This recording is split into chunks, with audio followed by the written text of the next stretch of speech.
On the field. Off the field. Sports talk. Entertainment and more. This is Sauce on the Side. Well, hello there, Dippers, and welcome back to episode 50 of the Sauce on the Side podcast. That's right, Dippers, we have finally reached milestone number 50. I'm your host, Drake, and as always, I am joined in the kennel by the producer, the co-host, Leighton Pip Chavantone. MLB All-Star fan voting is bullshit. And also in the kennel today, Woof, woof. we have Jared Diesel Darty. The Lake Show is back. The Lake Show is back indeed. Dippers, be sure to listen to us on SoundCloud and Spotify and iTunes. SoundCloud will be getting phased out in the next 3 to 4 weeks, so you can go ahead and undownload that off of your home screen there. Be sure to give us 5-star reviews, download, rate, subscribe, and make sure you follow us on Twitter and Instagram at The Saucy Pod. Guys, we have a very, very big show for you today. We're going to touch on some NBA free agency. We're going to talk about the Boogie Cousins signing. We didn't get to dive into it much last week. We got a little bit of NFL news for you this week. We have a very, very special interview with Curtis Blaydes, number 2 contender in the UFC heavyweight division. We're going to talk a little bit about the MLB All-Star Game, and we also have a guest in kennel to play some darts. Guys, I touched on it earlier. Boogie Cousins. He is officially a Warrior. Last week we didn't hit on it much. It was kind of a knee-jerk reaction. But guys, what does this do for the NBA this upcoming season? Well, he's out till at least December probably with the 100% comeback because no new rush back with the Warriors. But then it makes it even more irrelevant once he does come back. It'll be really fun to watch that team play, though. I'm excited for that part of it. I'm not excited for the non-competitiveness and another season of knowing the outcome of the sport. Yeah, I think it doesn't affect the NBA until about halfway through the year, but the only team that was close to them was the Rockets, and they had a mismatch maybe with Clint Capella and JaVale McGee. Now they don't have a mismatch there. Yeah, so any plus matchup that you could possibly draw up with this team, you're toast. It makes a lot of sense for the Warriors, though, because, hell, if he comes back and he's the old Boogie and then Clay wants to leave next year, well, there you go. You already got another superstar. Yeah, I agree with that. So he's signed for the, I guess... Mid-level exception. The mid-level exception? Yep. Yeah, I think Brandon actually hit on that. He hit it perfect. Brandon was very not happy with the contract money. I think anybody was, though. It's $5.3 million.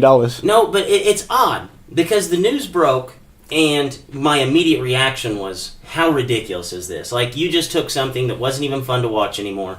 And, it's fun to watch, but it's not fun to watch. Like, it's fun to watch a bunch of superstars play together, but I don't want to know the outcome of a season whenever in August, And that's basically where we're at. We don't really know how he's going to come back from the injury, but even if all he does is stand in the corner and shoot threes, he's going to be all right at that, And he's finally a stretch big that they have, and this lineup's going to be scary whenever they have all 5 of their all-stars on the court at the same time. Guys, do you think, Boogie, nobody wanted to touch him other than the Warriors. The Warriors was actually the only offer that he had received. 12:01, the clock strikes, nothing happens for Boogie. He actually had to reach out to the Warriors for them to think that they could sign him. Do you think that there's actually concern as far as him being a cancer in the locker room and maybe bringing this thing down at all? I think people are definitely worried about it. I don't know. It's hard to say because I don't know Boogie, but people are obviously worried about it. If he doesn't have... His injury is obviously not the best injury to go get a big deal either. But, I guess the Warriors are probably the best place to go if he is that way. Maybe it can change him. Maybe he can change that whole narrative. Maybe he and Draymond will probably come each other really well, too, on the court. Oh, absolutely. They'll be fist-fighting each other. That'll be fun to watch. That'll be a good dynamic, too. See, so Boogie Cousins, we probably all unanimously put him probably top 15, top 20 players. You might want to stretch it out that far. Given good health, yeah. Yeah, good health. Any other player that is in that top 15 to 20 category, if they had an Achilles tear, in the offseason they would still be getting these huge offers. a Draymond Green a top 20 player in this scenario? I don't think he would. I think there are players in the top 20 that wouldn't. So you don't think so? So like if a DeMar DeRozan had the same. Well, think about it. Okay. Or Joel Embiid was injured. I mean, Joel Embiid was injured and played like 10 games and ended up getting like the max. I think. But he's a lot younger too. He's not. Boogie's like what 8 or 9 years. Boogie's 26 now. I think 25, 26 now. I think he's 28. I think he's up there. Actually. He is older than that. He was in John Wall's class. That's I think right. he's getting close to like 10 years in the Yeah, league. but I don't know. Talking about DeMar DeRozan again, I think I'm gonna be worse for DeRozan because, like, DeMar DeRozan's entire game is getting to the basket and being off the dribble. He can shoot threes better now, but his game is still about getting to the basket. And if he gets an Achilles tear, then his game's gone. Boogie won't be down at the post like he could, but I believe his spot-up game and his ability to pass the basketball will keep him relevant longer and overcome the injury better than some other players. Like but I would almost guarantee that any of those players would at least get a phone call. But yeah, probably get a phone call. I mean, again, Draymond Green is a bit of cancer than anything we ever heard. Yeah. But there's anything from coming out of the locker room. All teammates love him. Yeah. So I think it's going to be very interesting to watch. I mean, obviously, on paper, the move is a no-brainer. It's going to be very, very fun to watch and see how it plays out. I'm interested to see how it goes. I won't be necessarily dialed into the NBA season until, maybe like late December, early January, whenever he comes back. But I think it's going to be like a 2-week thing. Like, I watch the games, and then I'm like, okay, well, this is basically over. Mm-hmm. And then, shelf the NBA for the rest of the year. So some other big news in the NBA. Devin Booker signs a max contract, 5 years, $158 million extension with the Suns. It's never been an all-star. 3 guys made over $30 million last year. Booker is set to average that over the next 5 years. Guys, what do you think about this contract for Devin Booker? it's a lot of money, but he was hurt last season. He played 54 games, but he averaged 25, 5, and 5. But over the past 2 seasons, he averaged 23 points, 4 rebounds, 4 assists, and shot 43%. And he's 21 years old. In a league where you have to have star players to win championships, this is about as close to a budding star as you can get. And he's only 21 years old. And the Suns, they're not trying to win this. They're trying to win in year 3, 4, 5 of his deal. So I like this deal for the Suns, keeping the homegrown player around. $30 million a year seems like a lot, but Chris Paul just got $40 million. And then if you look, let's say we're in year 3 or year 4 of this deal, he's probably going to be a steal for how good he is. I like what they're doing. I mean, they got a lot of talented young players. I don't know. I mean, we don't know if they're going to pan out, but they need a star, and he's definitely the closest thing they've got to it. I think he's going to be really good. Yeah, I think he will be good. It's just so crazy to me, because Booker, I look at him more just kind of like a shooter almost, more than anything else. But like I was looking at his stats, he averaged 24 and 4 last year, and the guys on that list that have done that, they were all all-stars, I think, with the exception of Chris Middleton. So it's a short list. Obviously young. I think he's 21 years old. It's going to be interesting to see how it pans out at the end of his contract whenever, other guys on that team that are young, that are going to be developing, whenever they start to come up to make their max money too, how this contract will pay out. But I think it'll be, I think it's a good fit. I think it's, because that money, that the NBA, the salary cap always goes up. Mm-hmm. So in 5 years, this might be a very, very reasonable offer. Yeah, if you're the Suns, you can't risk him walking away from you and just hoping Josh Jackson becomes what Devin Booker is now, and then hoping Ayton, and then get they're gonna be able to sign Jackson and or Ayton for huge money at that time still. And with him, this being like his 3rd or 4th season or whatever, and then they've got a lot of really young guys they just got. I mean, they could realistically turn things around. Like, they're not going to make the playoffs or contend, but they could be a lot better team next year. Maybe in 2 years from now, they'll be a pretty good team. Yeah, I think so, and I really like this core that they have. I think this is going to be something scary down the road, and it's going to be fun to watch. So Oklahoma City, news broke that they're set to buy out, extend, or trade Melo, whichever way they can get rid of him, and save themselves upward of $100 million. We know it's a smart move financially, but from a basketball perspective, do you guys think that this is smart? From just a pure basketball standpoint, I feel like he's probably the best 4-year to get right now. So, in terms of winning game, I think it's a bad move. But I'm not sure what Melo is anymore than a spot-up shooter. He's not the back-to-back the guy used to be in New York. He's definitely not the guy he used to be in Denver. So, he needs to just figure out his role and be a spot-up shooter. I think it makes more for Paul George to come back and want to play with Russell. I think those two playing together with someone else in place of Melo is a better mix than Melo still being there. I think he does literally does nothing to help them legitimately contend. I mean, I feel like you could put a young guy there that can play pretty good defense, get to the basket a little bit, whether he can shoot or not, and it's probably going to be an upgrade. Right, I agree with that. Actually, Jeremy Grant was actually a lot more. What's the word I'm thinking for? He was a lot more efficient whenever he was on the court than Melo was. I mean, Melo had statistically the worst season of his career last year. And if you look at, I was actually reading an article. It was Sporting Lines data. They came out with what they would set the totals for their wins, what their chances of reaching the conference finals would be with and without Melo, and it was actually really surprising. So with Melo, they had this team winning 46 games. Without Melo, they have them winning 47 and a half. They had them with Melo getting a 6th seed, without Melo getting a 5th seed. And playoff percentages. With Melo, they were 76.9, and without Melo, they were 86%. And conference finals, it was 0.5% with Melo and almost a full percent without Melo. I mean, people always want to laugh at the kind of sports nerds of the world, but I think those are pretty eye-opening numbers that the line just doesn't change. It gets better without Melo. I mean, I really don't know if there's much to argue with that. I mean, like I said before, we talked about a few minutes ago with Booker and basically with Boogie, you need to always win the game. And I feel like even if Melo, it's so hard though, because Melo is the best guy you can get right now. He's the best. If he gets released after Capella, he'd probably be the best free agent left available. But he has an identity crisis right now. Oh, Melo doesn't know what he is. Do you think he's better than a healthy Jabari Parker? I don't think so. I honestly don't think so. If I'm trying to win basketball games, I don't think so. I mean, you don't know if Jabari Parker's going to tear his ACL again or do something that puts him out for half the season, but he's probably going to give you better minutes than Melo. Yeah, because if Melo isn't shooting the ball effectively, what is he doing for your team? He used to rebound. Yeah, he used to. He quit doing that. I don't think he has anything else in him. But guys, since he's probably going to become a free agent soon, where do you guys think he goes from here? I got updates today. The Rockets are going after him really hard. The Rockets are going full pursuit of Melo.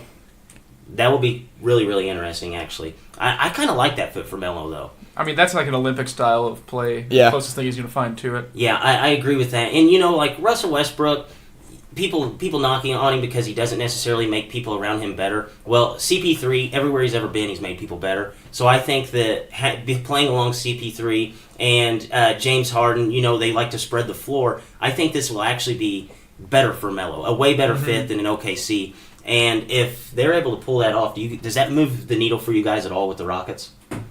No. The Warriors taking it home. Yeah. It doesn't put him over the top in my book. But I do also think if let's say Melo goes to, he could be in any place next year.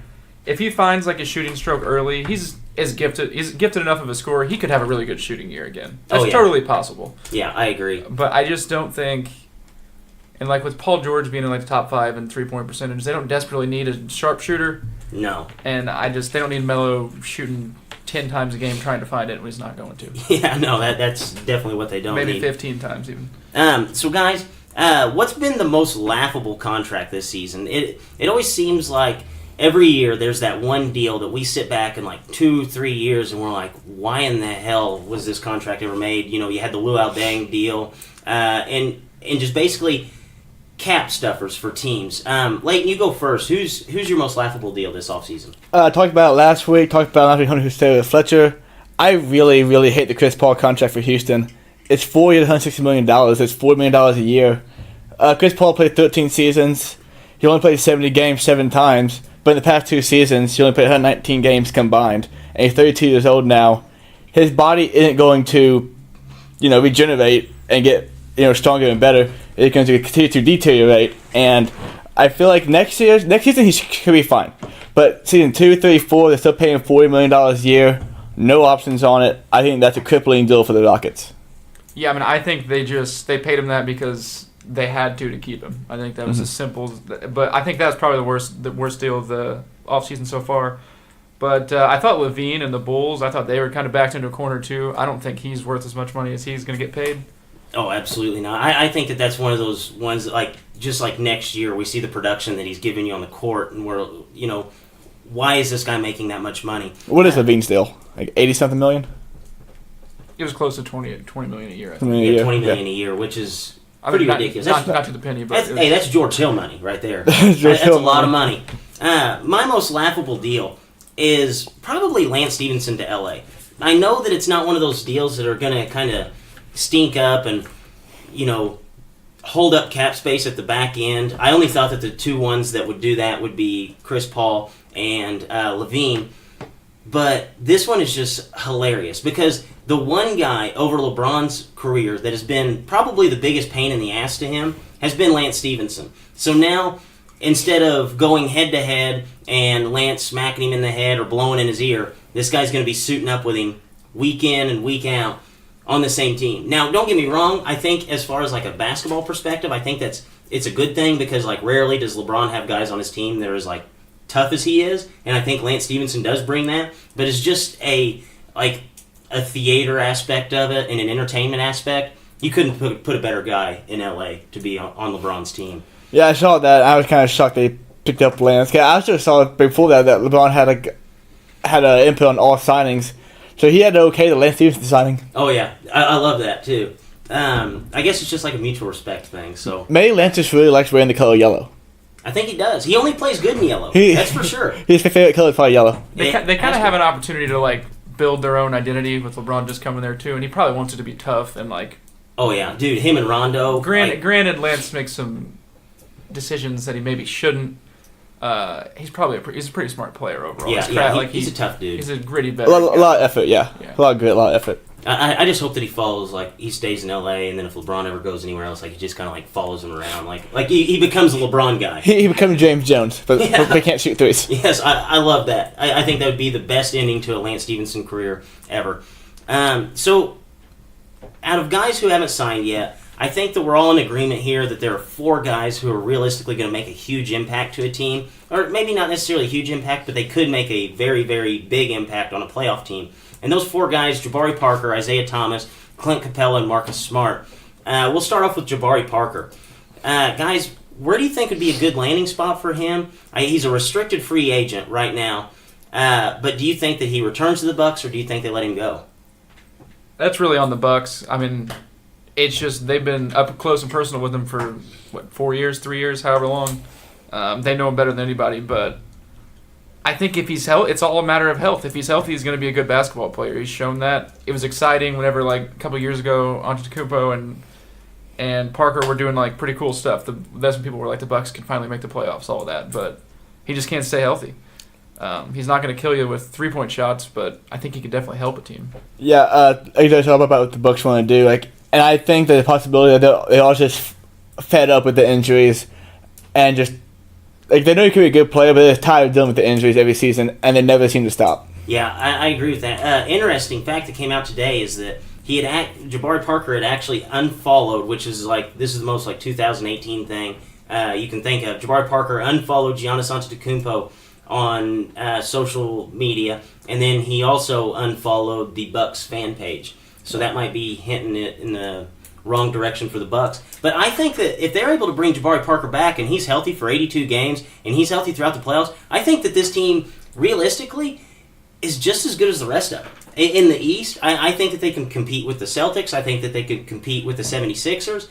It's just a matter of whether or not this team is healthy next year. It depends on how good the Celtics are when these 2 big guys come back, too. And how Fultz comes back and Embiid and some of the things to develop. So basically all we're going to say is the East is interesting, but the rest of the NBA is not. Yes. Okay. So another, actually, ex-Celtic, we hit on it there, Isaiah Thomas. Once a MVP candidate, now looking for a job. Guys, where do you think Isaiah Thomas is going to go? This could basically be anywhere. He followed the Magic on social media last week. So all time points going there, a lot of sources say there. But talking about last week, I think it was really cool he went to the Pistons and became a 6-man. Because he got Dwayne Casey, and we know Dwayne Casey can do good things with small guards. And Isaiah Thomas was best with a good coach at Brad Stevens. And you remember back his MVP college season came off the bench at the beginning of it. So I think maybe Casey could catch that Magic again and maybe make a Pistons playoff team. Yeah, I think I saw the Magic too. A lot of people thought that, and then I also thought of the Pistons. But I looked at all the playoff teams from last year. I don't see him going to any of those. I feel like he would just mess things up. Yeah. I feel like he's gonna have to go to like a 9 or 10 seed, maybe an 11 seed, just a place where where they need a number one option, and he's going to be the best thing they can sign for it. I mean, the rest of his career is probably just going to be a volume shooter for a bad team. Yeah, I think you're exactly right there. Which is so weird to think about that he was so good for that, one season, 3/4 of a season, whatever you want to call it. I would really personally like to see him go to the Magic. I think that would create a really fun basketball team to watch. A lot of really, really young, talented guys. And Isaiah Thomas, he's about as visual, as appealing as a player as there is. I mean, it's fun to watch him play. I think that would be a big draw for the Magic, not only just for being good at basketball, but also for a fan perspective, because they finally have that one player that is kind of cemented himself into the league that they could lean on, and I think that would be good because there's so much young talent there, and it's kind of going to waste because they really don't have a true facilitator of the ball, and Isaiah Thomas could be that guy. So I'm really leaning for the Magic there. Clint Capella, he's a restricted free agent with the Rockets. We talked about the Rockets bringing in Melo. It would probably have to be at the league minimum or the veteran minimum, or I guess the minimal exception, whatever you want to call it. 5.3 mil. Clint Capella, do you guys think that it's just wipe away, he's going to the Rockets?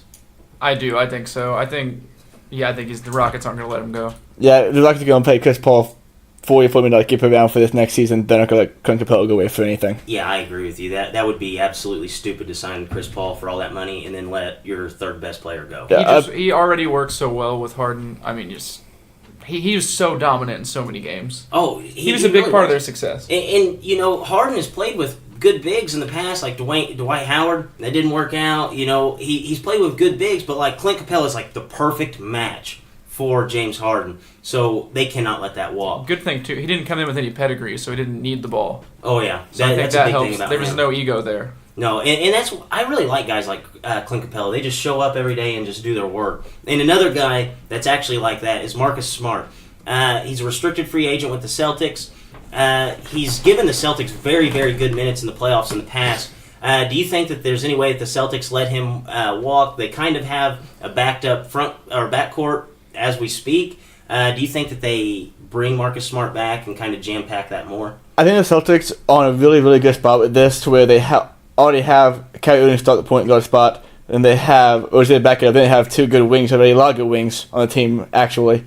They can sit back and say, okay, he gets a deal for X number of dollars, we can let him walk easily. But if the deal is where we want it, we can bring him back. So I think at this one, it all depends on what a team offers him. And I don't know what Marcus Smart's even worth, because I think what's the game, but he just does everything. He's a utility guy. Oh, absolutely. Swiss Army knife of a basketball court that just can't shoot. Yeah, so I don't know how much that's worth in today's NBA, but I guess we'll find out pretty soon. Yeah. I heard that the Celtics hadn't even contacted him. Like, the Rockets had a meeting with Capella, and they knew he was going to go seek other offers or whatever, but Celtics hadn't even contacted Smart. But I think he, out of the four guys we've talked about, is the one that could go to a team that's like already in the playoffs, that one of them would really stretch to go get. Yeah. Because he could have an immediate impact, and he could really put a team over the top. Like, he's such a good defender. And he can do things on offense. I mean, he's not a sharpshooter, but he can create a little bit. Yeah, he's limited, but he can still score. Mm-hmm. He's not going to be your worst offensive player. No, he won't. And I like guys like Marcus Smart, just like Clint Capella. They can defend really well. I would really like to see if Marcus Smart doesn't stay with the Celtics, which it kind of sounds like he's not if they haven't contacted him at all. I would like to see him go to an actual competitive team, because he is, like you said, that defender, that kind of do-it-all guy. He's not going to be in your starting lineup, but he's going to come off the bench. He's going to give you quality minutes, and he can possibly put your team over the top. Oh, so you're a big Marcus Smart fan, Drake? Been a huge Marcus Smart fan. You say one of your top 5 or 6 favorite players? I'd say top 10 favorite But not players. number big one, ego? No. Oh, do you have any thoughts that might provoke your ego for anybody? Yeah, I actually do have some thoughts. It was all a dream. I used to read Run Up magazine. So Boogie Cousins, the newest member of the Easiest Way Out team, is officially a Golden State Warrior. My bold prediction for next season: he and Draymond Green will be the first players to receive double technicals against their own teammate. Draymond Green, Boogie Cousins, Michael Barrett, Carlos Zambrano, Part 2. Boogie Cousins, the new Achilles heel of the Golden State Warriors. Steve Kerr got demoted from NBA coach to babysitter. Carmelo Anthony appears to be on his way out of OKC. Unfortunately, It was 88 games too late. Lonzo Ball. How do you avoid being traded? Fake injury. Only a genius like LeVar Ball could draw something like that up. Big news this week in the NFL. We officially made it through the July 4th weekend, and Jason Pierre-Paul is not on the injury list. Mark Reynolds. How do you one-up a 10 RBI performance? Pitch 1/27th of a perfect game the next day. And there's a new book out this week. It's titled Big Shoes to Fill, How to Be JaVale McGee's Replacement. And it was written by Boogie Cousins. And those have been my thoughts. How the hell did JPP blow his hand up? I don't know, but my brother-in-law and I, we were doing the only manly thing that you can do, like on the 4th of July weekend. That was like, set off fireworks. And that was the only thing that we had talked about the whole entire time. I think we probably made no less than 15 JPP jokes, and it was every single time that we walked up to the thing. Oh, I'm sure it was. Yeah, I don't know how you do that. We had came to the conclusion that he must have just like lit an M180 and held it in his hand. Yeah, or it was a really quick fuse. Yeah, short fuse. Oh, it could have been. I mean, we've all been there whenever we were younger, playing with firecrackers and shit. Like, you light it and it like almost takes, and then the fuse like half as long, and you're like, okay, I just got to get it out of my hand. I guess JPP bit off a little more than he could chew. I think he did. Yeah. Definitely not. He definitely bit off what he could chew. Yeah, he absolutely did. So we'll get back to a little bit of the NBA. NBA Summer League is tipped off, and Trae Young, he's not looking like a top 5 pick in the NBA draft. He's second in the Summer League for field goal attempts in the Summer League through 3 games. He's shooting a cool 23%. Guys, do you think that the Hawks should be concerned at all? But talked about basically all offseason so far about Trae Young. We talked about Trae Young. The coach needs to put a foot up his ass immediately. I think it's that time for coach to put a foot up his ass and say, hey, stop being a fucking idiot and play basketball. I agree. I mean, some of these shots are like Steph Curry type shots. Like, he is not even thinking about it. He's just like throwing the ball at the rim. And it's like, dude, you can't do that in the NBA unless you are Steph Curry. Mm-hmm. Like, there's only one guy who's ever done that in the history of the NBA. And it's Steph Curry. It's Steph Curry. You are not that guy. And unfortunately, this is exactly who I thought the guy would be. I know it. We talked about that a lot, but I was thinking, I hope the coach put up his ass. I like to see him be good. But that's what we're getting right now. Yeah, it's like, dude, ease into it. Like, don't come out here hawking up 40-foot jump shots. Like, we'll ease into the process. Like, you show me that you can hit an open 3, and then we'll kind of go from there. I think the last time I checked, he was like 2 for 21 from 3. Yeah, it's too early to panic. I think he's talented. I think he's just got to fix the head part of it. He's got to learn how to play in the NBA. But, somebody's got to get in his ass. Yeah, I think this has got to be a coaching thing. Somebody probably needed to get in his ass at Oklahoma. Yeah, but at Oklahoma, it's kind of like, the hand that feeds us, like, we can't bite it. He's like our only good player. Short, but that by the short. Yeah. Trae Young is a short. But you can't do that with Trae Young in the NBA now. Yeah, I don't know who the new Hawks head coach is. Like, if I had Budenholzer, but he's definitely getting an F so far for his performance. Yeah. And he's probably not even coaching the damn team. He's probably an assistant. No, dude, I was watching a Summer League game earlier, and the coaches, they looked like they were like 32 years old. Yeah, they don't. Yeah, like they don't care. There's just some assistant that's used to get exposure. Yeah, and that guy, if he can put his foot up Trae Young's ass early, he might be in for promotion. So we hinted at it earlier. We talked about and kind of broke down a lot of the NBA free agency talk.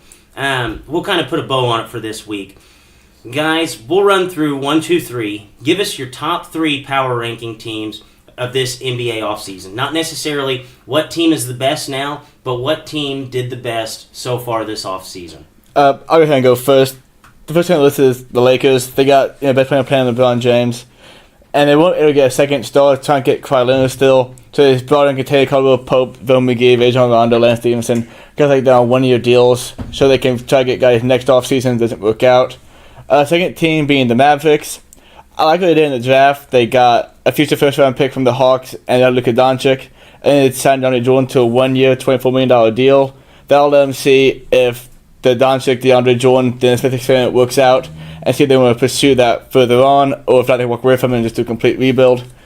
Knowing Mark Cuban, what we know about Mark Cuban is he hates to lose, so I feel like he's going to push the win now button where he get a chance to. And the third team, Oklahoma City. We've said a few times in this show, you got to start winning the NBA. So they went ahead and retained Paul George. That's a huge surprise to me and definitely like a humongous win for OKC. Yeah, I agree with that there. Diesel, who do you have? One, the Lakers, they just completely turned around their franchise in one move. I mean, don't need to talk about that too much. I have the Suns as number 2. I think they locked up Booker, they got Ayton, and they got Bridges through trade, and then they've already got Jackson, and I just think they got a lot there. Oh, yeah. I think they look pretty good. They have a ton of talent now. They look pretty good for the future. And then I've got the Mavs at 3 for same reasons Leighton said. I like Jordan on the 1-year deal, and then obviously So draft. As far as mine go, the Lakers, if you sign Rajon Rondo, Lance Stevenson, Kentavious Caldwell-Pope, and JaVale McGee, and you're not a playoff team, the only way that you can end up number 1 in the power rankings for the offseason is if you sign LeBron James. So that's the easy one there. Whoever got LeBron was going to be the ultimate winner. And number 2, OKC, they did what we couldn't think that they would do financially. And that was basically go out, sign Paul George, and then bring in anybody else. And they were able to bring in Jeremy Grant, bring him back, and even sign Nerlens Noel, which, if you let Melo go, you got you 4, maybe 5 that can defend the rim and play defense, get your rebound, stuff that Melo couldn't do. I really like what OKC did there because I didn't think that there was any way that Paul George was coming back. And then number 3, one that's an underrated offseason and nobody's really talked about. I'm kind of hinting it because it's kind of a homer pick, but I'm going with the Pacers. Tyreek Evans, he's one of those if he's healthy guys. Over the last 3 seasons, he's kind of changed his game up a lot. He's averaged 15 points per game, 4 rebounds per game, 4 assists per game over those last 3 seasons, and he shot 38% from 3, which is something that, early on in his career, Tyreek Evans wasn't able to do. I think that the Pacers, the way that they're heading now, they'll be able to sharpen him up, get him right, and hopefully he will actually be a good asset, which I think he is a good asset. I think he's very underrated in the league, and they added that athleticism to go along with Victor Oladipo, and they got a spot-up shooter in Doug McDermott. And Kyle O'Quinn, he's going to be playing a limited minutes, but he brings that toughness that the Pacers had last season. So all 3 of these picks were basically guys that are Pacer guys, is what it seems like, and they've kind of stuck with their culture, and I really appreciate that coming from this organization. And then you look at what they got in the draft. Aaron Holiday, 42% three-point shooter in college. He averaged 6 attempts per game last season. So it's not like he was one of those guys who went out there and shot 1 3-pointer a game, whenever he was wide open. And, for a team that could use an upgrade at point guard, they might have got it in a long-term look there. So I really like what the Pacers have done there. So, Diesel, you gave us your power rankings. And this is something that we do that you always, whenever you come on. Little Diesel's Doghouse. Basically, Diesel is going to take a team, a player, organization, or just somebody involved in sports, and he's going to put them in his doghouse. Diesel, what do you have for us today? Today's not a long one, but it's a deserving one. I'm going with Big Baller Brand. Obviously, LeVar's a lunatic, but starting out with Lonzo, they're faking injuries so he doesn't get traded. I think they're starting to realize he's no longer the biggest thing on the Lakers anymore. He's not on a team of rookies, and being the only one that has a brand. LeBron obviously trumps him. And then LeVar takes 2 of his sons to Lithuania to play, and then LiAngelo still doesn't make the NBA or Summer League team, so now he's playing in the JBA. Lord knows how good that talent is. That's where only big ballers go to play. And effectively, while in Lithuania, pretty much just wasted all of LaMelo's eligibility. So playing against good talent is pretty much gone now.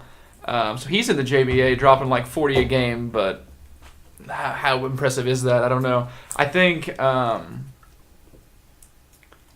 will probably make the NBA, but the plan's already starting to crumble a little bit. I'm just curious to see how it goes. I think Big Baller Brand is not trending up right now.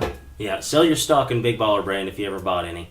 I wonder if Jello will get signed onto a Summer League team or some G League team. I just don't. I feel like he's kind of at his ceiling. I feel like. Where does he go? Yeah, where does he go from here? I feel like LeVar might be the most delusional person on the planet, thinking he has all this pull to get Jello on some team. Yeah, and I mean, realistically, the youngest son, is he going to be the first player ever drafted from the JBA? Yeah, Fletcher last week said on Hoosier State he thinks he'd be a top 10 pick. I mean, he's really skilled. He's 6'6" now, can shoot the ball. So they can develop, and he gets drafted top 10 out of JBA. That's going to change everything. Oh yeah, that'll change everything. I think at this point, I agree with you. At first I thought LeVar was just a little bit nutty, but he was funny, and I kind of liked that. But at this point, man, he's just nuts. And the Lonzo, as soon as they signed Rondo, you get the update they signed Rondo, and then you get the update right afterwards that he was dealing with like a meniscus injury. So I feel like that was like the easiest cop-out in the world to say, hey, keep me around. Did you see what he said about Paul George and LiAngelo? No, I did not. This was 2 or 3 weeks ago now, and it's probably this wasn't a shit take by one of us. But we've been interviewed by all beloved Colin Cowherd. And Dude, Cowherd has him on way too much. and Colin asked him about LiAngelo Ball and the fact that they might not need him now, or might not just want him in general, and Paul George. And LeVar Ball says something along the lines of, Paul George is coming off an injury. I don't know if I want a Rolls Royce with a new engine in it. I want the original Rolls Royce, so give me Jello. Something along those lines with can't his mouth. Undefeated. Never lost. I just don't understand how he can convince himself of these things. Yeah. He might have sarcastic disorder, guys. We probably should make fun of him. Yeah, that's true. I think that he legitimately thinks this, too. Like, it's not one of those things that he's just doing it for the publicity. I think at this point he's, like, trapped himself in his own head, and there's no way out. He's in too deep. He's in too deep now into himself. Well, he's backed himself in a corner saying all his sons are going to be ungodly NBA talents when All be Lakers. clearly Jello's not really got the makeup for it. Yeah. No, it's kind of funny, though. Yeah. It is funny. We'll enjoy it. I just can't wait till the day that LeBron James comes walking out of the tunnel in the Staples Center with Big Baller brand shoes on. Wonder if he comes out there in like the Jello 3s or something like that. Wouldn't that be pretty cool? His own shoe. I would imagine. If not, I mean, it's his dad runs the company. I would hope he has his own shoe. I know Zoe Mello does, but Okay, I don't know well, let's just say that he comes walking out of the tunnel in the Zoe 2s. Does that change everything for you guys? No. Not even a little bit? I bet they'd be the wrong size and color. It would be. He comes out wearing like a size 14 on one foot and like a 15 on the other. So we finally have a little bit of NFL news, and it's not necessarily even news that have been brought to the forefront. So this week is kind of piecing the dots together. Indianapolis Colts wide receiver Chester Rogers tweeted out that he was going to Stanford, California, and Adam Schefter kind of put the dots together and said that it was for a throwing workout for Andrew Luck, where the wide receivers were coming in for Luck to throw to them. Guys, does this have an impact for the Colts at all? I think it's a good sign. The Colts probably knew he was doing it. It's really good kind of for fantasy people. Okay, you could take any look this season. Andrew Luck, they forgot how good he was. Look at the numbers. He was freaking amazing when he was healthy. He was unreal. He got help Colts to the playoffs, and Colts won 4 games last season. So this is huge news for Colts football, fantasy football fans, just the whole thing. Yeah, but any time that he's throwing, it's got to be good. Yeah, it has to be a good sign. And for a guy that they said would be healthy week 1 last year, this is a huge step in the right direction.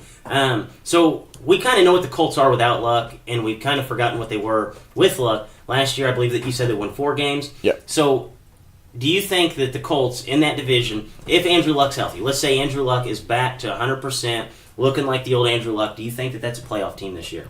I do not. I'm not going to say this yet, but I think the AFC South is going to be the best division in football next year.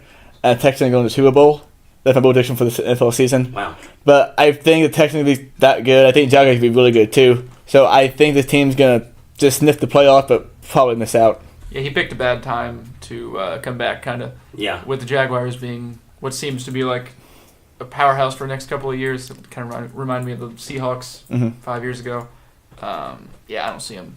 Yeah, it's an interesting thing because I'll never bet against the best quarterbacks in the NFL. And I feel like Andrew Luck is one of those guys. If he's healthy, this is a fringe playoff team, and it wouldn't surprise me at all if they made it. Good quarterback, great quarterbacks. I'll even throw that out there. Great quarterbacks like Andrew Luck, Rodgers, Brady. You know, even like Big Ben. Even whenever the Steelers weren't great, you could never count them out. And I feel like Andrew Luck is right up there with those guys. So if he's healthy, they could be a playoff team. I think that that's a legitimate threat. I think I even like them more than the Texans if Luck is healthy, just because of the quarterback play. I mean, you cannot replace an all-pro quarterback like Andrew Luck. And I think that if he's healthy, I think that they're... I wouldn't lock them into the playoffs, but I'm going to say that there's a good chance they make the playoffs. So we talked about it earlier. We have, coming in to the kennel, Curtis Blaydes, number 2 heavyweight in the UFC. Guys, I hope you enjoy. All right, Dippers out there, we have a very, very special guest in the kennel with us today. We have the number 2 UFC heavyweight contender, Mr. Curtis Blaydes. Welcome to the kennel. Thank you. I appreciate the offer, for sure. So Curtis, first thing I'm going to ask you about, you have one of my favorite nicknames in MMA. It's Razor Blaydes, so it's a play on the last name. How exactly did you get that nickname? There isn't really like a cool backstory to it. My manager was just brainstorming, and he came out with that one, and it was probably the best one anyone came up with, so we stuck with that one. Yeah, see, I like that. And we've talked about it on here, like how people get those nicknames. So we've discussed whether or not there's ever any meaning, so I guess there's not. So we'll start off by rewinding back to your redshirt sophomore year at Harper College. You just won the JUCO national title. What made you transition from wrestling to MMA? I was supposed to transfer to an NAIA school, but my transcripts, I didn't get them over in time, so I missed the opening to register for fall classes, and the plan was to enroll in the spring. So I just wanted something to keep me occupied, keep me in the gym, and I just wanted to lose a bit of weight. So a buddy of mine from high school, he was already involved in MMA, and he and his father, they just kept asking me to try out a boxing gym that they went to on the regular. And one day in August of 2012, I finally went up there, did a boxing class. I didn't hate it, so I kept going back up there. And then after like a month of me doing basic boxing and basic kickboxing, they offered me an amateur fight. Well, that's pretty cool then. So this weekend probably marks the biggest weekend in heavyweight division in quite some time. Basically deciding where your career goes from here. You have Ngannou fighting Derek Lewis. You have DC versus Stipe. I would imagine that you'll fight one of the winners here, but do you know yet which direction that fight will take you? I honestly, I don't have any idea. I'm just waiting to hear back from the matchmakers or from Dana White himself. They're all good matchups. I would take any of them, but the one I want the most is obviously a title shot. Right, and you would prefer the title shot over maybe like getting, maybe revenging your loss to Ngannou, or would you rather get the title first and then make him come back to you? The latter. I'm not really hunting redemption. The money isn't in that. I'm hunting the belt. Yep, that's as good an answer as any, honestly. So you talked about, you hinted on it a little bit there, where the money's at. A big draw for the heavyweight division in the UFC over the past couple of years. Basically, he pops in, he pops out just whenever he pleases almost, and that's Brock Lesnar. Would you ever consider taking a fight against Brock Lesnar?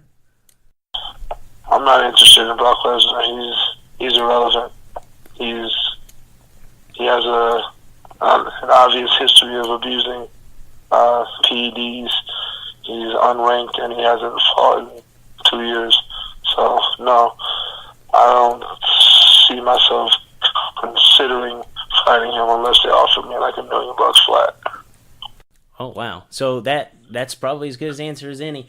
So if the money's right, there could potentially be something there. So other than that, it won't be. Do you think that the next step in your MMA career is the belt? I personally think so. The Ngannou loss was quite some time ago, and questionable loss at that. There was no finish. There was no decision by the judges. Do you think the next step for you is a title? I hope so, but like I said, I don't control my own MMA future right now. It's pretty much up to the matchmakers and whoever they believe is the most worthy of the title shot. Hopefully they believe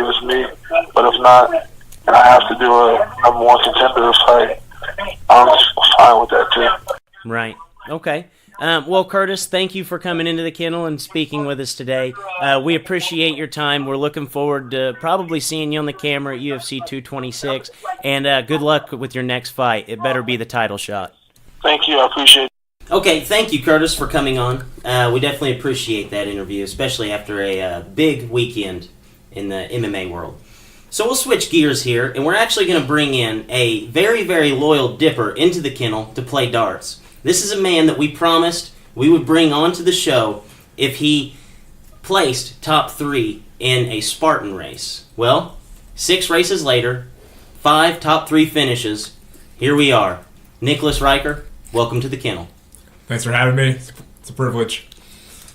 Nick, the day is here. It's finally happened. Finally happening.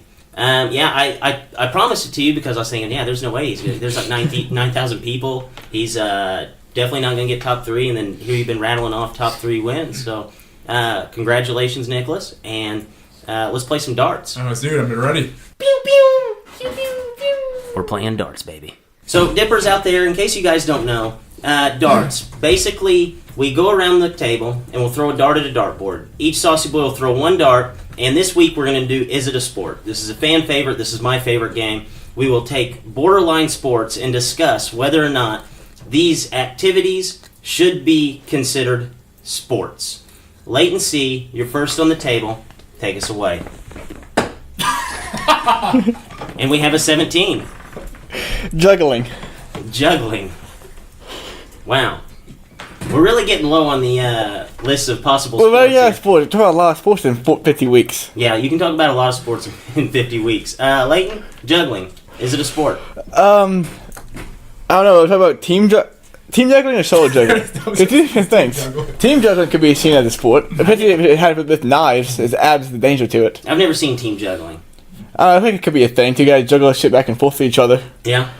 Juggling, though. We'll do solo juggling. Solo juggling. I'm gonna go with. Oh man, I'm gonna go with not a sport. 'Cause I feel like it doesn't take a whole lot of athleticism. It's system hand-eye coordination, Definitely hand-eye coordination. but I don't think there's enough athleticism to be considered a sport. Yeah, I think I agree with you there.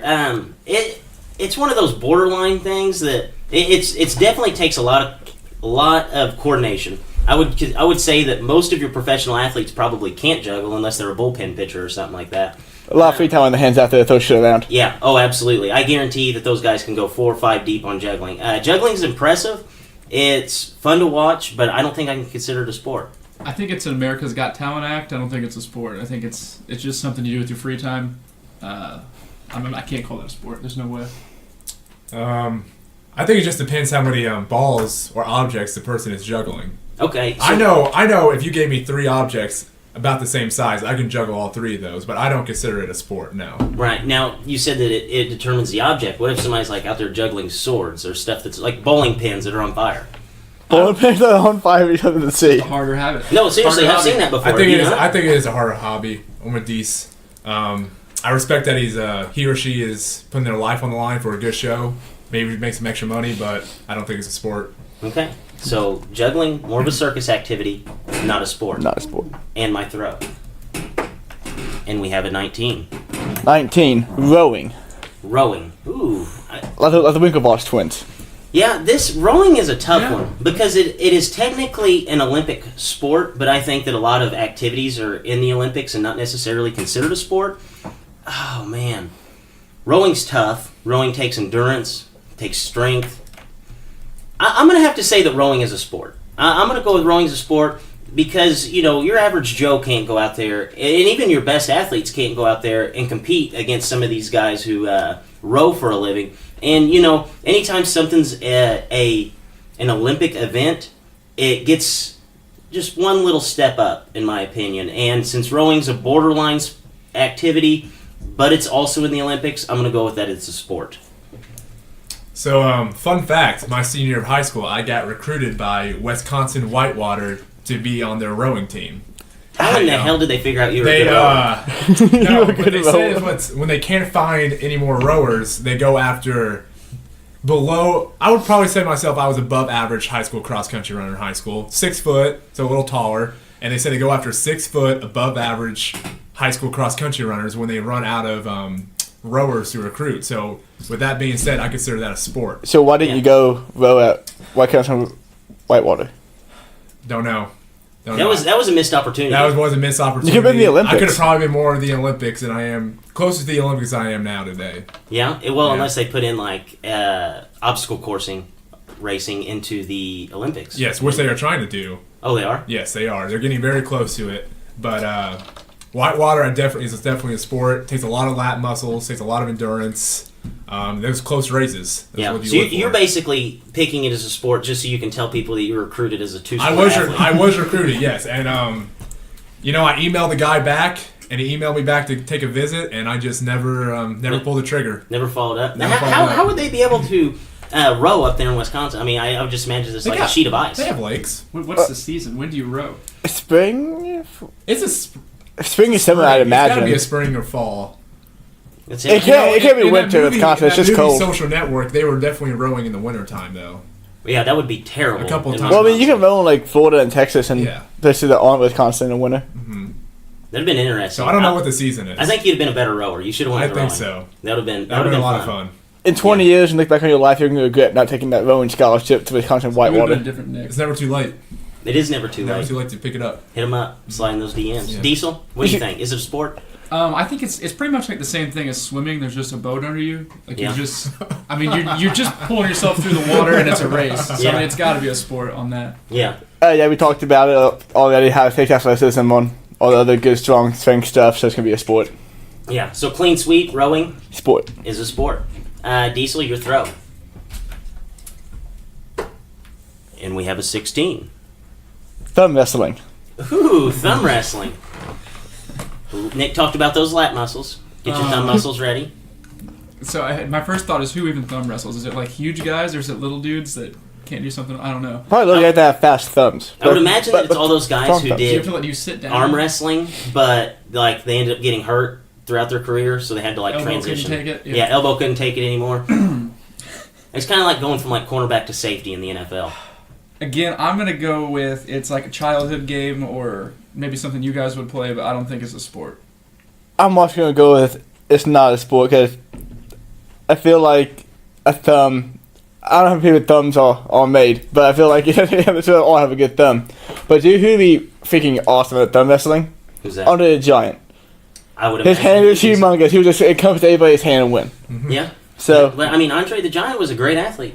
Yeah. College basketball player. Josh Allen could probably thumb wrestle. Josh Allen would probably be a great thumb wrestler. thumb wrestling. I can imagine that. Yeah, Big Shaq. hands. Important. And big hands are definitely a plus in thumb wrestling. Nick, what do you think? The best thumb wrestler I know is actually my oldest brother, Joseph.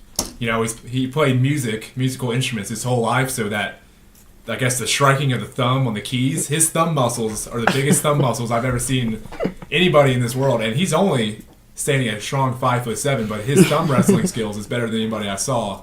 5'7" musician versus Andre the Giant. That would have made an I don't know. interesting thumb. I told you, his thumb muscle, like, it is definitely bigger than the average male's thumb muscles. I wonder if the same thing for like rowing, going after cross country runners. I wonder like once they run out of thumb wrestlers, do they just like transition and say, well, we'll go after like the best musicians and The above average saxophone players. It might be, but you know, I'm gonna go with it's not a sport, but I do like watching a good thumb wrestling match. Yeah, thumb wrestling matches are definitely fun. Where do you watch these things at? Anywhere, just whenever you were younger, you never had a thumb war. 1, 2, 3, 4. I declare a thumb war. 5, 6, 7, 8. Try to keep your thumb straight. I'm not big into No. arm wrestling because you know it's a good way to pop a shoulder out, but thumb wrestling, Yeah, and everybody can do that. Yeah, and you don't know who's gonna win. I had a lot of childhood arguments like decided by like a thumb war, you know. But definitely not a sport. I think I'm going to make it a clean sweep. I think thumb wrestling is definitely not a sport. Not a sport. So, Nicholas, guest, take your throw. And we have a 10. Obstacle course racing. Ooh, What are the odds? obstacle course racing. Huh. Okay. So, Nick, take us away. So, for those who don't know, obstacle course racing is exactly what it sounds like. It's a race that you do. Drake, you have raced one of these. Oh, yeah, I have. It's basically a race. It's not on the road. It's through the worst terrain possible. It's through And he's not exaggerating. It's through the woods, through the mud. It's through a river if they want it to be, the lakes. I just ran one on a ski resort, so it was up a hill the entire time.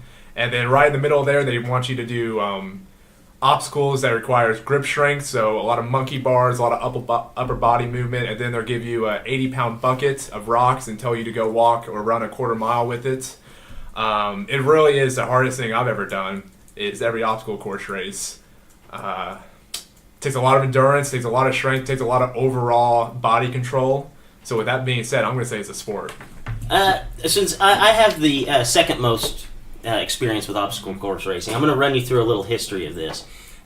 So my one obstacle course race that I had ever done, I thought I was doing pretty good, and started running, and then all of a sudden they're like, yeah, you run through there, and it was just like thick woods. And I took off running through it, thinking that it was going to be fine, ran like a mile and a half through these woods, and it was terrible. It was terrible. Even getting to the race was terrible. Like, you had to drive 6 miles off-road just to get there.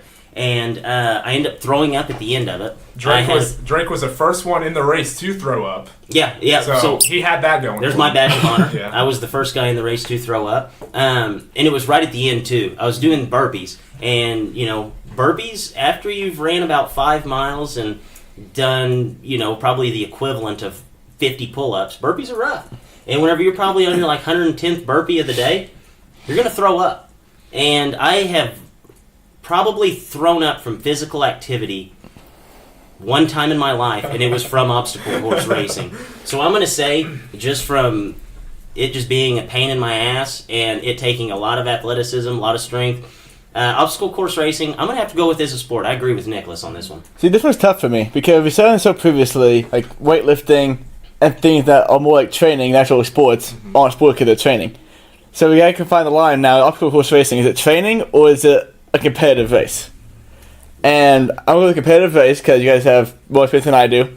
But my question for you guys is, what would be more fun, the wipeout course or the Spartan race course? Oof. More fun? More fun? Easily the wipeout course. Probably the wipeout course would be more fun. I've never seen anybody throw up on it's probably more challenging too. No one's ever completed those bouncy ball things. Yeah. I don't know actually what more I would be sore from, because I would definitely wipe out and fall in, 20 feet straight into the water after getting hit. And then you're walking down that wall, it's just hitting you in the dick and your face. And then you have to swim. I'd rather fall 20 feet from water than 30 burpees? Yes, absolutely. Yeah. And I'm not a heights guy. So you're gonna go. So what's the verdict? Wipeout or Spartan? Which would be more fun? The Spartan or the wipeout race? Which is tougher? Spartan race. Tougher, yeah. Spartan race definitely tougher. All right. Obstacle racing sport. Yeah, my question for you is American Ninja Warrior next up for you? Is that what you're doing next? Yeah, I'm going to try to. I actually had an email about it saying from American Ninja Warrior to sign up to What's try up with out. you in these emails? I just You're all over the place. It mixes, yeah. when you get on the podiums for the races, you just get your name out there, and I guess that's just they just got a hold of it. Yeah. And they said I had to make a video with my skills. We can do that. Select skills, but I don't have any we can do parkour. that. I need like That's what's going to be Rowan, parkour. we can say that you're Nicholas, can we please, can Sauce on the Side release our first video, and it'll be your American Ninja Warrior tryout? Yes, video. I would. I need somebody to videotape me. Okay, we got you. You can do doing it. special skills. I guess just flying off of buildings and pulling myself up. I don't know. Something crazy Parkour. to set myself apart. Yeah, parkour. Yeah, We're going to start it off with you shooting like mid-range jumpers at the park. yeah. Do mid range, and then next thing you know, I'm dunking in and then pull ups on the rim. Yes. Yeah. Oh, yeah. Mhm. We can make up some crazy backstory. Get for you, tightrope too. over Park Avenue. Yeah. Some sad story that I had to overcome. Yeah. Some sad An story. injury that Make one up. A foot injury that kept you from being a collegiate rower. Yes, That'll get the TV time. a foot injury that I couldn't be a rower. That makes Yes, that would be great. You just feed into it. It's a sport, though. I don't have any leg to stand on. You guys So clean said sweep. too much Yeah. about it. Yeah. I'll tell you Yep. what, talking about the terrain for the Spartan race, just to give you more of an idea, my first race this season, I had to run through a river for 1.5 miles. That sounds horrible. The water was up to to my shin, to my knee sometimes, and they made you run. That's for not much of a river. For about, well, I mean, it's whatever it was. It was for 1.5 miles just running through water. No, I believe you. I mean, I ran straight. I had to run through like trees the last time, and not like around trees. They wanted you to run through the trees. Yes, through them, under them, over them. So Leighton, give us a recap here. What was our final votes? Well, we were all in agreement this week on all of them, all unanimous. Juggling is not a sport. Rowing is a sport. Thumb wrestling is not a sport. Obstacle course racing is a sport. Okay, so clean sweeps on all of them. Nicholas, we enjoyed your time in the kennel. Yes. Good luck in your next race. Thank you very much. All right, so we'll transition from some darts, and we will talk a little bit about the MLB. And the MLB All-Star teams were selected, and we're all but set, waiting on the fan vote. And every year we talk about how guys undeservedly make the All-Star team just because of fan voting, and they make it in because everybody gets a trophy and every team gets one. Guys, who was your guy who most undeservedly made the All-Star team? I don't think George Springer should have made it at all. He's batting 249 with 330 OBP with 15 home and 43 RBIs. Every Zari had better stats than him in every aspect of baseball right now. So it's really blowing my mind how Springer made the team on a player vote. And also, I don't think Bryce Harper should be starting the All-Star game. Yeah, I think Bryce Harper certainly shouldn't be hitting 218 with .2 WAR. Yeah, I don't know. I understand people aren't pitching to him. He's got a lot of walks. His peripheral stats aren't even really that bad, but still 218 you shouldn't be starting the All-Star game. And then really any AL first baseman probably shouldn't have been starting. Yeah. But Jose Abreu, I'm gonna say he probably shouldn't have been starting. They should have just voted like 6 NL first basemen, and that way they could like play for the AL. My guy is Jose Barrios. He has a 3.54 ERA. It's not bad. He's 15th amongst AL starting pitchers, and he's outside of the top 11 ERA, strikeouts, innings pitched as well. And to be one of the 8 starting pitchers, in my opinion, is pretty bad. And I know he's an automatic bid because, every team gets one. But, I mean, to keep out a guy like Eddie Rosario's, who I think is absolutely deserving to maybe even start in the All-Star game, to nominate Barrios over him is absolutely crazy to me for him to be their one guy that they get in. So, Leighton, you kind of hinted at a snub, but who do you think was the biggest All-Star snub this year? I went with Blake Snell, and he didn't make it just for the reason you said, the automatic team votes. Barrios and Jerry Happ stole the starter spots, and Blake Snell now had 2.09 ERA, 132 strikeouts, and 116 innings pitched. Those are Cy Young caliber numbers. 2.09? 2.09 ERA and 116 innings pitched. Those are Cy Young caliber numbers, and he's not an All-Star. How's he not even in the final fan vote? Because I think pitchers can get in that. They can't? I thought they could, because I remember whenever... I think the pitchers throw so late to all getting someone There's not active. a pitcher on either one right now. Well, I know back in, it was 2 years ago maybe, I remember all the Cardinal tweets, the tsunami, for Carlos Martinez. It's true, that was. So I think that pitchers can actually get on there, and if that's the case, man, that's terrible. Maybe they just knew that Verlander would be able to do it, so they just left him off intentionally, knowing he'll get the last spot. That's ridiculous. That is stupid, though. Either way, just to... It's still stupid. Yeah, that's... Because it's like the 4th All-Star in the NBA. Like, the 4th reserve All-Star in the NBA All-Star game isn't really All-Star in my eyes. No, I agree with that.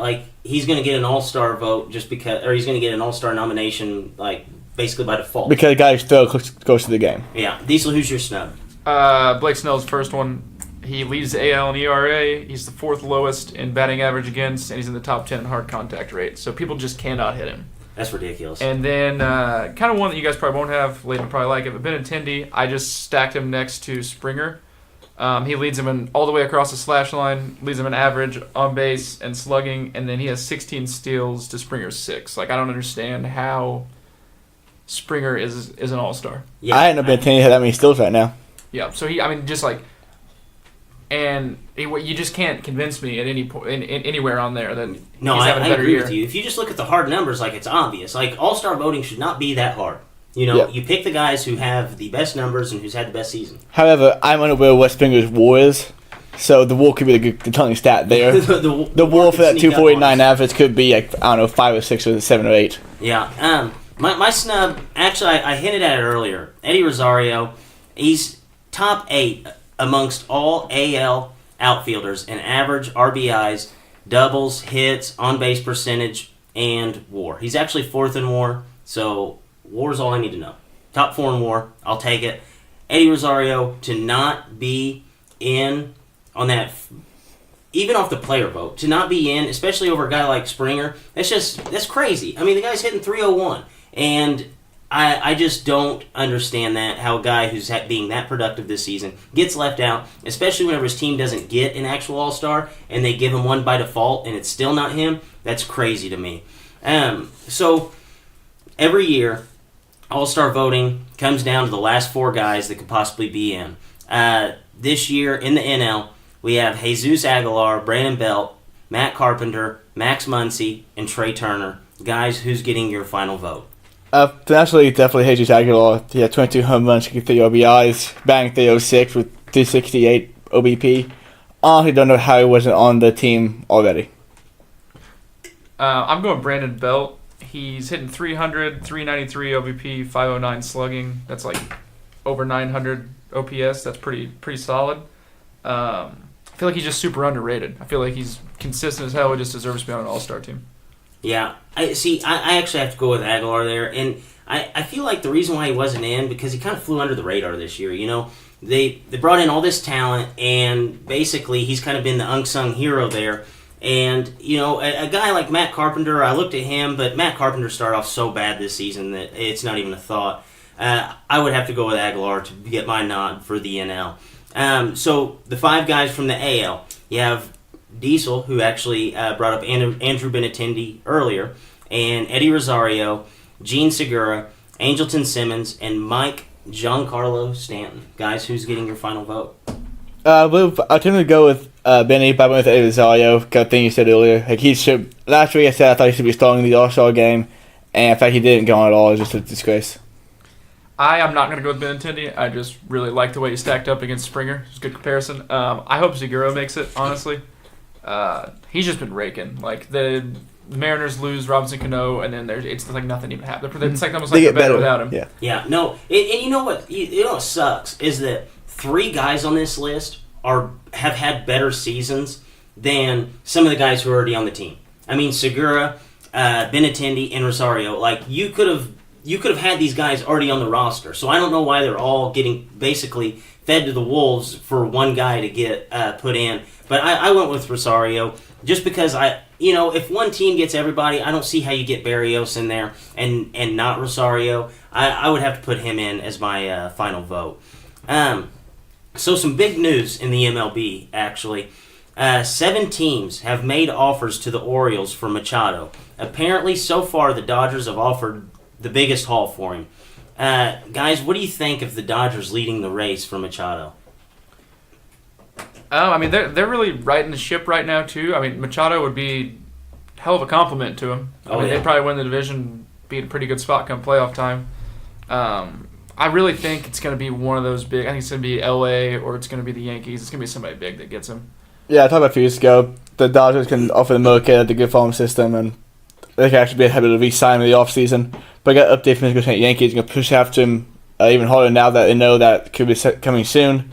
Hopefully they get release Gleyber Torres in that trade, but I guess Brian Cashman is just the king of trades. He got John Carl Stanton for a stack of marbles, so we'll see what other kind of magic he can pull off. Yeah, I imagine being a Dodgers fan and you're like, damn it, we lost Seager for the season. Then it's like, wait, no, we'll just get Machado. Yeah. He'll be his replacement. Like, that's like an ultimate upgrade. Do you guys agree with that? Yeah, not bad. Yeah, then hell, if you can get him to stay, just put one of them at third, and when Turner goes to hell, he can learn to play first or something. Yeah, I agree with that. I mean, Turner's kind of he's old anyways. Yeah, he's older anyway, so you can just stick his ass at first and he'll be all right. But as far as the Dodgers, man, this for some reason has taken me by surprise. Whenever you first said that the Dodgers would make a huge push at him, I thought, no, they won't do that just because it's almost stepping on Seager's toes is the way I kind of saw it. And, this offseason, you're basically, if you're the Dodgers, you're almost getting him as a rental. Because like you'd said, you have Turner and you have Seager there, so then you add Machado into the mix. I mean, your payroll is going to be astronomical if you do it anyways, but in baseball it doesn't necessarily matter. But you'd have a crowded infield, that's for sure. But the Dodgers, the rich just keep getting richer, Yep. Jared, before we move on to the next topic, talked about it a few weeks ago and last week. Do you think getting a guy in your locker room during the season before you're free agent helps you re-sign the player, or do you think it doesn't matter? I think it can help. I don't think it guarantees anything. No guarantee. It's not even guaranteed that it's going to be a positive experience, but I think handled, you definitely have an upper hand. You can start the recruiting process half a season earlier. You can get them to like in LA, you could get them to, or New York, or any big market, you could get them to love the city. Oh, absolutely. I think whenever you're going from like Baltimore, especially to LA. Well, and it's like, I think in this particular case, wherever he goes might have a huge advantage because Baltimore is so awful. Yeah. And when he immediately goes to a different culture, one that he's been in before where they're winning games, but like when he goes to a winning environment, he might fall in love with that place just because he's winning again. Yeah, and I personally think, and I'll probably stand on this in the offseason, wherever Machado goes, I feel like that's where he's going to end up. Because he's on a ball club right now that is just like historically bad. And he doesn't want to have this taste in his mouth again. And if he goes somewhere and gets that sniff of postseason success again, like he's gonna have to love it. You know, like I don't know how you could go from being on such a bad team, a team basically trades the farm for you and wants you there, and then you turn around and you leave that city. I think that would be very, very hard for Machado to do. And I think whoever gets him is going to end up with him. But guys, do you think any other team's going to make a huge push, basically run down the Dodgers and land Machado? For a while, I thought that the Cubs could, but the way the Cubs are playing right now, I can't see them making a push for him. I think the Cubs are out of it now. I think their offense is just like they're scoring runs by having good at bats and just hitting as a lineup. I don't think that they old school baseball. They don't really need. But granted, it could be different in a month. They might be slumping in a month. That's but true. Right now, it doesn't seem like one of their glaring needs is another bat. Yeah, as long as we don't play the big red machine every week, we'll be all right. No kidding. Yeah, as long as the Reds. Yeah. As far as teams that are going to come behind the Dodgers and steal Machado, I feel like it's almost a three-horse race. I'd seen a lot of stuff about the Phillies making a hard push at him. I saw that obviously the Dodgers, and then now you inform us that the Yankees are making a hard push at him. I'm going to have to go with the Dodgers probably being the favorites here just because they do have the farm system to do it. And I don't think that the Yankees are going to meet the expectations of the Orioles. I think that they're going to basically try what they did to land Giancarlo, like, hey, we'll throw you basically nothing and you throw us a superstar. It's just a rental. I don't think that they're going to actually go into this seriously enough to land him over the Dodgers. They don't have any reason to lose, to give up like Gleyber Torres or anything. I mean, hell, they're playing so well. Yeah. No, I agree with you. And I kind of think that the Yankees, if they're going to go anywhere, they need to go get a starting arm. Do you agree with that? Or yeah, no, they'll probably try for Blake Snell. That would actually be terrible for you. That would suck. Severino can just throw every game. Yeah. Hey, let him do it. I'll fall off come They August. sweep the playoffs. So another infielder that's not necessarily having the same success as Manny Machado. Poor Daniel Murphy. Guys, basically we sat on this podcast every week and talked about how the Nats would be right once they got Daniel Murphy back. They just needed that extra bat in the lineup. And Daniel Murphy, in 21 games since his return, he's hitting 188, 3 extra base hits, and has a total of 8 RBIs. What do you guys make of the slump of Daniel Murphy? It's still possible that he left back from injury because Nationals aren't playing great at all. But I think that maybe the pixie dust he found before the 2015 NLCS has finally worn off. And he came back to his mean of what he was before that. That's my first thought, too, is that he wasn't... I mean, he did it for a good little stretch there. He was just phenomenal at hitting, but I don't know if I see him returning to that. Maybe he can go for a stretch where he hits for like 350 for a couple weeks. Yeah. But the Nationals, I think they might just miss Dusty Baker at this point. They could use Dusty back at the ball club. In general. Being a good rah-rah dude. But I think this slump, kind of like you said, Leighton, kind of regresses him back to where he was. Because, he had success, but it was in basically a flash of a pan. And for him to slump this hard, I don't think that he's going to... I don't think he'll be back to what he was, in that CS series where he just basically put the team on his back. And then, followed that up with a great season with the Nationals. It's such a small sample size. I know it is over a season, so it's hard to say that, but I don't think that he's that phenomenal player that he was for that period of time. And we kind of hinted at it there, Jared. Do you think the Nats should hit the panic button now? I think one thing that they definitely need is somebody to hit behind Bryce Harper. They need protection there because he can't, he's near the top in home runs. He's hitting the ball out of the park. He's hitting it hard. but nobody has to pitch to him. No. I mean, when you see one strike and at bat, you can't do much damage, and you don't have to pitch to him. Just get the guy behind him out. Yeah, it's definitely panic time. And I mean, like, they just don't. They're losing to the Marlins in lopsided games. They're losing to the Pirates right now. The Pirates aren't good. Yeah. But if they're panic time, and me and Cabby talked about this during Cabby Corner today on Ducks in the Pond. I've said this for a few years now that I thought Bryce Harper was overrated, and Cabby's starting to get on board. Do you guys feel like he might have just been overrated, had one amazing season and a good season, and now he's just going to be a guy who hits 50 home runs and bats like 240, 250 for you? I don't necessarily think that is Bryce Harper. I think Bryce Harper had the one good season. He was highly touted for a reason.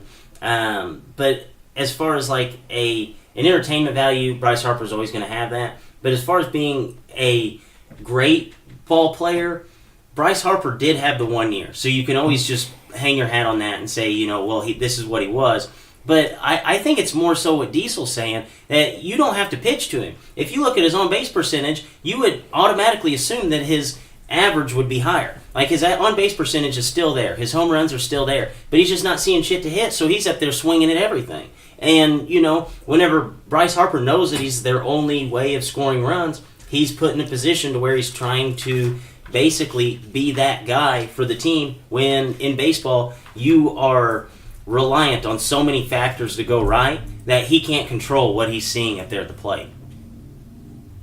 Yeah, I mean, unless you're Barry Bonds in 2001 on steroids, you're not going to carry a team by yourself. So. Yeah. No. I kind of think that the Nats, we talked about the Machado sweepstakes. I think that they should be the first in line on this because, I mean, you look at Bryce Harper, it's almost a foregone conclusion that he's going to be gone. Like, I mean, there's been so many rumors.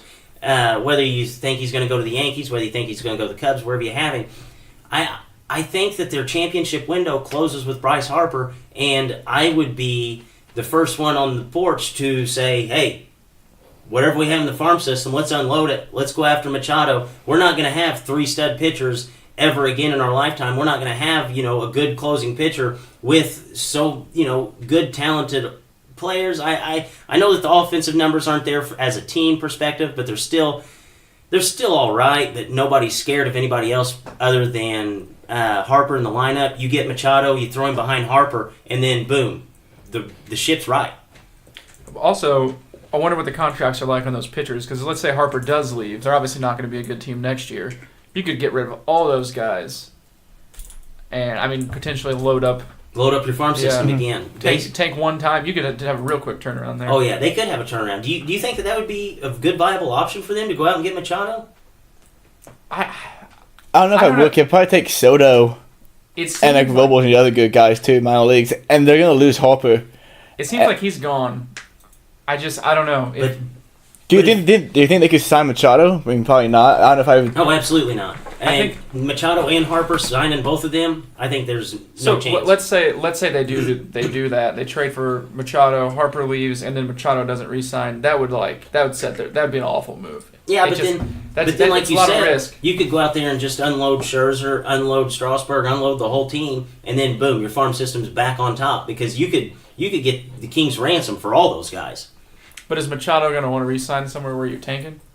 Probably not. But I feel like you have to attack this year. I feel like this is the Nats' year to go all in and try it.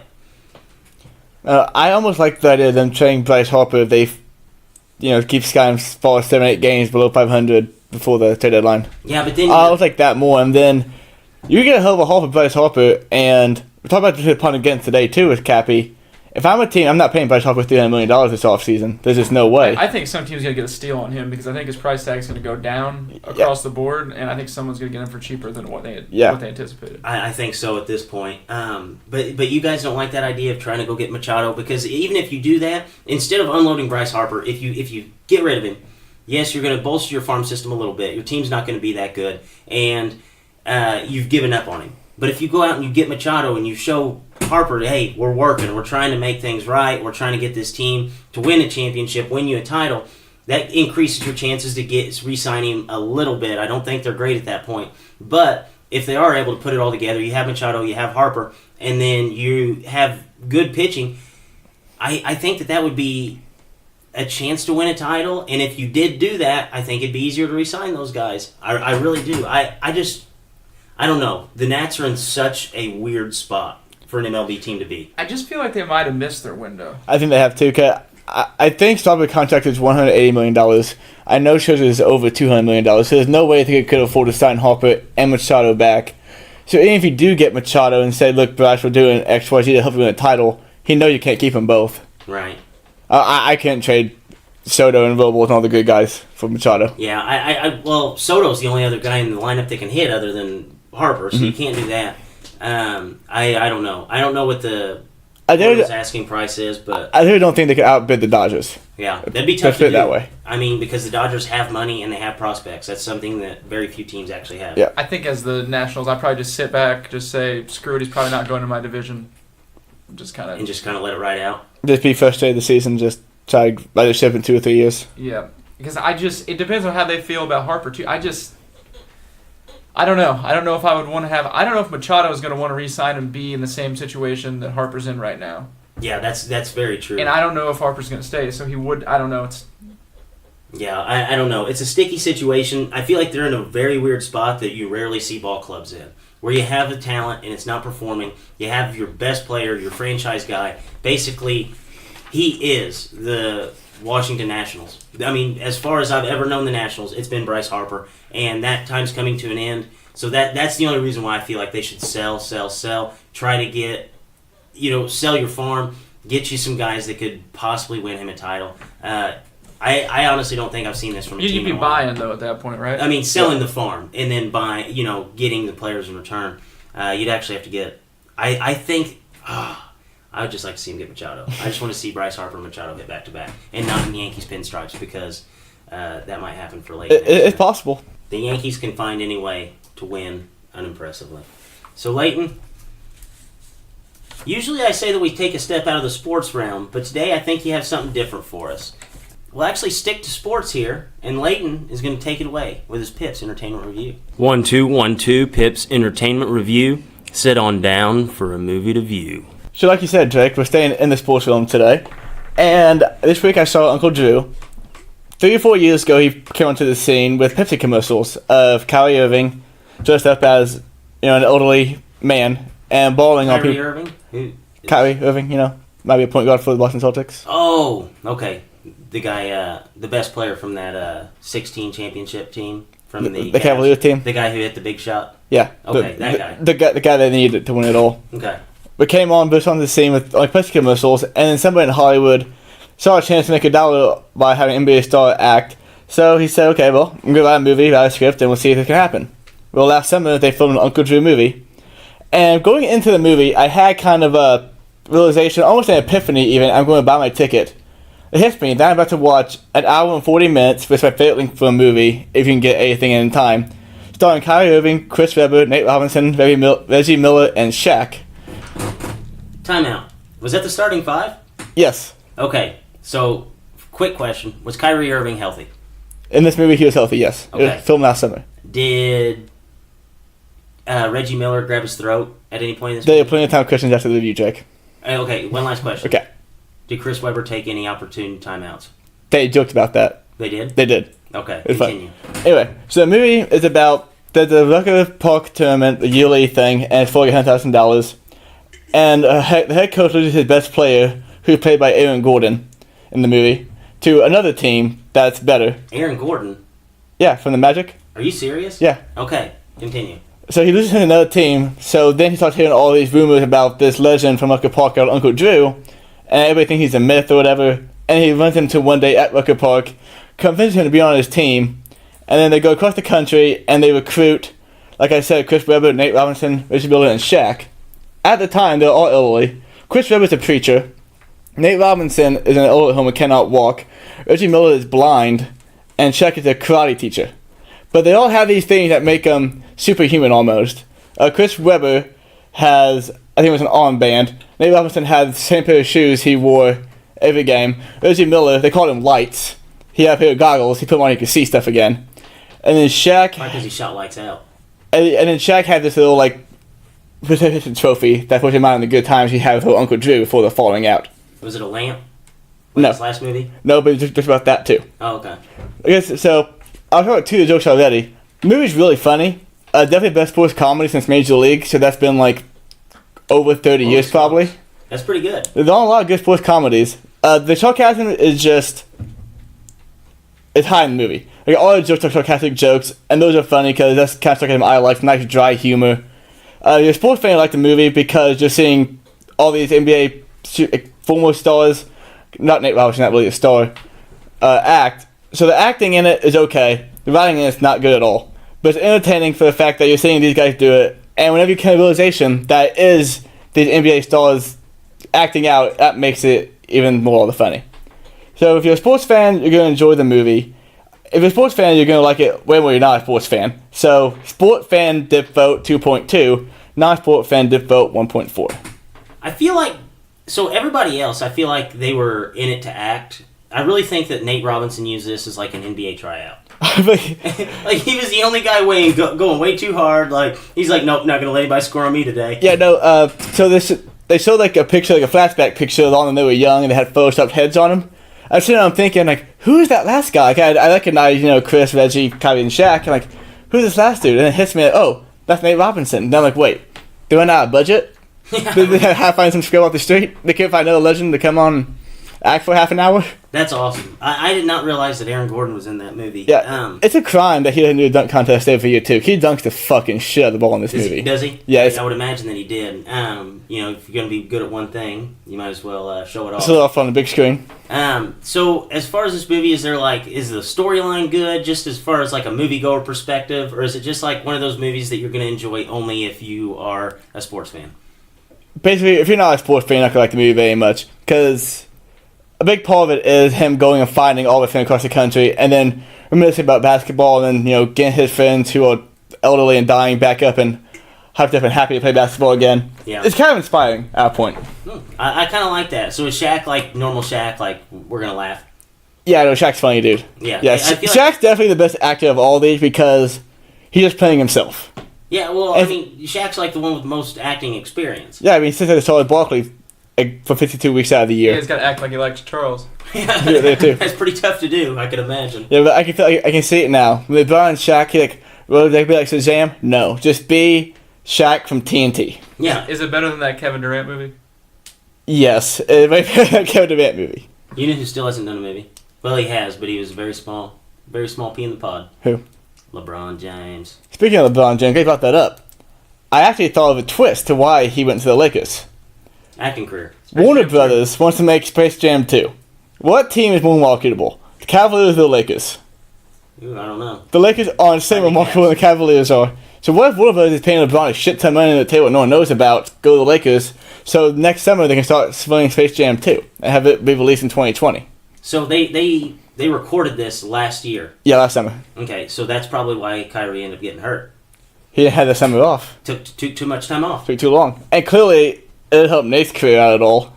No, I'm gonna go into this movie expecting Nate Robinson to be going like all out on everybody. Like everybody else just like acting, having fun, and like Nate Robinson's out there just like stealing the ball when he's not supposed to be, like using this like game film to like send to the Bulls, send to the Knicks, send to the Magic maybe. Hey, you guys are in the market for a short point guard. Here's my mixtape. And it's gonna be him and Uncle Drew. Yeah. Also, you're gonna notice, you go to watch Reggie Miller shoot, you might think, shit, he forget how to shoot. But no, I looked at film. That's his shooting form. Oh no, dude, Reggie can score. It's weird. It's a weird ass shooting form. No, that's something that you never lose. So 2.2 dips. If you're a sports fan, if you're not a sports fan, 1.4 dips. Okay, I'll take that. And actually, this is a movie that I'm probably going to check out because I absolutely love movies like this. I love the sarcasm. I love sports, and you can never go wrong with Shaq Diesel. So guys, before we wrap this up, any bold predictions for the week? Send ducks in the pond. I think this week Machado gets moved. Cubs are in sole possession of first place this time next week. I actually agree with both of those. I'm going to stick on your guys' takes there. I think Machado will get moved, and if he's not moved by next week, it's going to be a heavy, heavy favorite. Somebody's going to emerge. Probably going to be the Dodgers. But yes, the Cubs will be in first place. And on that note, for Drake, for Diesel, and Layton, Dippers, as always, stay saucy.